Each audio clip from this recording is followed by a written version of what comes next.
I don't know, unless you've been in a violent accident situation or seen people killed, it's hard to, I think about it all the time.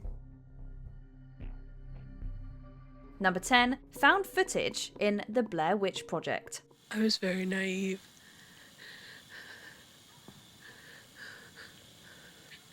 I am so sorry. This supernatural horror film had a very low budget, but an extremely effective marketing strategy. It was promoted as real found footage, a documentary rather than a horror movie. Missing flyers were distributed at film festivals, and fake police reports and interviews were posted on the movie's website. Why you can't nap in the creek either?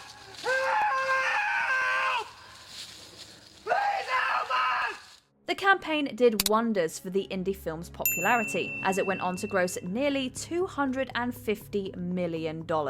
However, it also generated controversy, as some people genuinely believed that the Blair Witch Project might be the real deal, showing the final hours of murdered teenagers.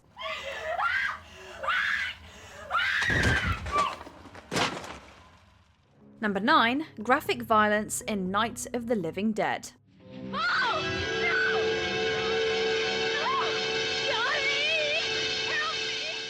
Today, George A. Romero's Night of the Living Dead is considered an influential classic that single-handedly birthed the modern zombie genre. But in its day, it met with mixed critical reviews and a lot of controversy. Medical examination of victims' bodies shows conclusively that the killers are eating the flesh of the people they kill. And so this incredible story becomes more ghastly with each report. The MPAA rating system didn't exist when the movie premiered, so anyone could waltz in and buy a ticket, including children. Expecting a fun Saturday matinee horror movie, they were instead treated to a nihilistic film with walking corpses and graphic violence.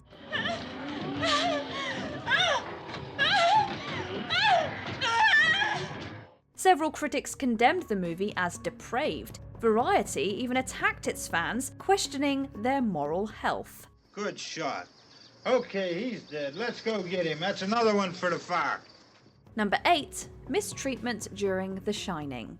What are you doing down here?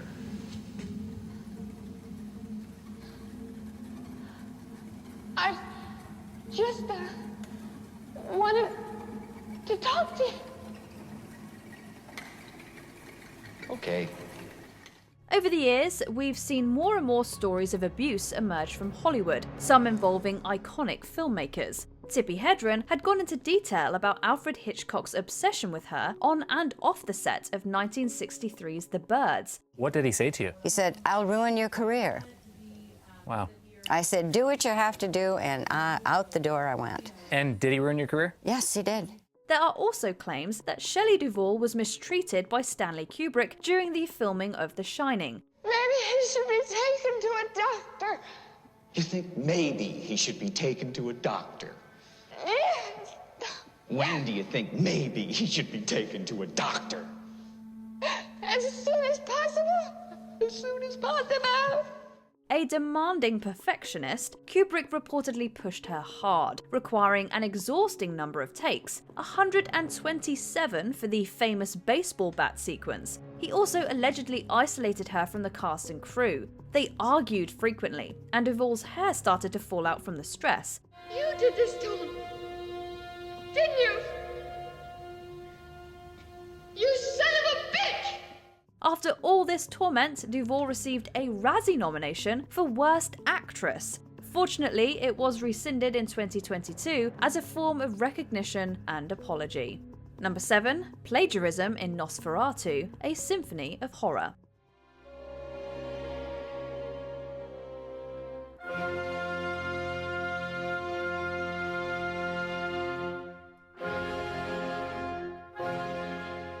When Nosferatu was originally released in 1922, the original intertitles acknowledged Bram Stoker's novel Dracula as the source, and indeed it was clearly an adaptation with a few changes here and there, such as the names. The problem was that the filmmakers had not secured the rights.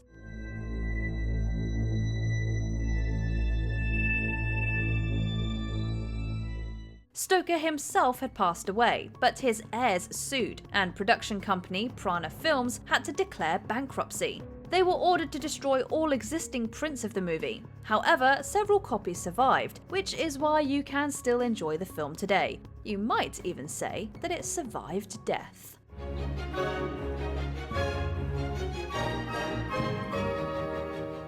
Number 6. Real intimacy in Don't Look Now. Please, fetch him back. Let him not go. Please, let him not go. Fetch him. Fetch him. Nicholas Roeg's psychological thriller is a rich exploration of tragic themes, but the poetry was overshadowed by controversy. One famous scene shows husband and wife John and Laura, portrayed by Donald Sutherland and Julie Christie, making love in Venice. Your bishop really makes me feel quite uneasy. It probably makes God feel slightly less than immaculate. The sequence was considered explicit back in 1973, and censors demanded careful and creative editing. It was still given an R rating in the US and an X rating in Britain. Rumours later arose that Sutherland and Christie had had unsimulated sex on camera. This was denied by Sutherland and the film's producer, Peter Katz. Nothing is what it seems. Number 5. Hitchcock pushes boundaries in Psycho. By today's standards, the content of Psycho is fairly tame, but standards were quite different in 1960. Before the advent of the MPAA's rating system, Hollywood self-censored based on guidelines laid out in the Hays Code. But the code's influence was weakened by the late 50s, and fewer filmmakers were adhering to its policies. Hitchcock was one of them. Oh, Sam, I hate having to be with you in a place like this. I've heard of married couples who deliberately spend an occasional night in a cheap hotel. When you're married, you can do a lot of things deliberately. Psycho was full of racy taboos of the time, including unmarried characters sharing a bed, a man dressed in women's clothing, and even a flushing toilet. Many censors also took issue with the on-screen violence, with the iconic shower scene and the death of private investigator Arbogast being heavily edited in some countries.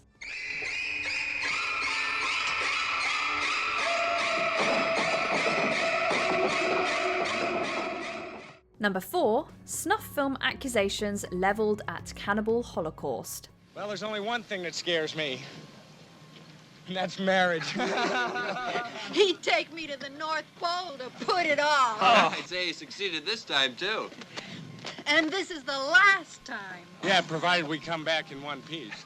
One of the most notorious films of all time, Cannibal Holocaust is a notable progenitor of the found footage genre. It follows a small group of filmmakers as they venture into the Amazon rainforest and are attacked by a tribe of cannibals. I know they followed us and we lost everything trying to escape. We're screwed, we're trapped. Some suspected that the footage was genuine, owing both to the documentary-like nature of the movie and the grotesque realism of violence. In fact, director Ruggero Deodato was arrested and charged with murder in Italy. The charges were dropped after the actors gave a TV interview and Deodato explained how the graphic scenes were filmed. The filmmakers were convicted of obscenity and violence, however, for the real killing of animals on set. Here comes dinner. Hey, Mida and Masrat. Today we eat meat, okay? Number 3. Politics and violence in The Hunt. You see a pig with a shirt on, right? Yeah. Little pig. The trailer for The Hunt generated heated discourse online, especially from conservatives, who thought that the film celebrated elite liberals hunting down Donald Trump supporters. Its release was delayed after the shootings in Dayton and El Paso of August 2019, releasing in March 2020, just a few days before the world went into lockdown in response to the COVID-19 pandemic. It got a second life as a digital release. Go to hell! I don't believe in hell. As you so eloquently posted, I'm a godless elite. Once people saw the movie, some felt that it was actually vilifying liberals, others that it was a satire of American politics in general. One thing is for sure, the premise proved unsurprisingly provocative. Director Craig Zobel claimed that he didn't intend for the movie to be controversial, which is pretty hard to believe. If we don't have at least one person of color in this, it is going to be problematic. I'm playing an Arab refugee. I'm from Connecticut. Isn't that a little problematic? That was your idea. Was your idea. Number 2, religious controversies in The Exorcist. Well, then let's introduce ourselves. I'm Damien Karras. And I'm the devil. Now kindly undo these straps. The national reaction to The Exorcist is the stuff of legend. People fainting, throwing up, and being carried away in ambulances. It all happened, and it all helped the film become the phenomenon that it is today. But many religious officials also took issue with its content, claiming that its depictions of demonic possession and exorcism were flawed, that it encouraged Satanism, that its ending reaffirmed the power of evil, and that its visuals were blasphemous. You son of a bitch! In the United States, some religious groups picketed the film and handed out flyers. This conversation around the film only boosted its profile, leading to high returns at the box office and 10 Academy Award nominations, of which it won 2. Keep away! This hour is mine! Number 1, a tragic accident during Twilight Zone, the movie. Lady, help me, please. Hollywood saw one of its biggest scandals ever in the early morning hours of July 23rd, 1982. I'm American! I'm American! I'm American!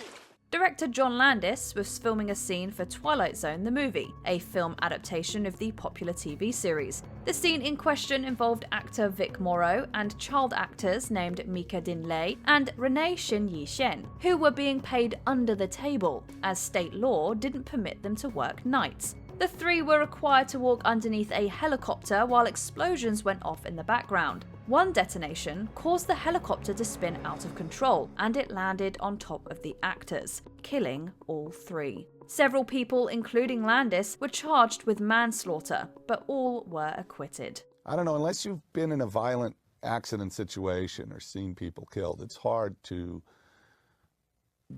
Yeah, I think about it all the time. Did you enjoy this video? Check out these other clips from WatchMojo, and be sure to subscribe and ring the bell to be notified about our latest videos.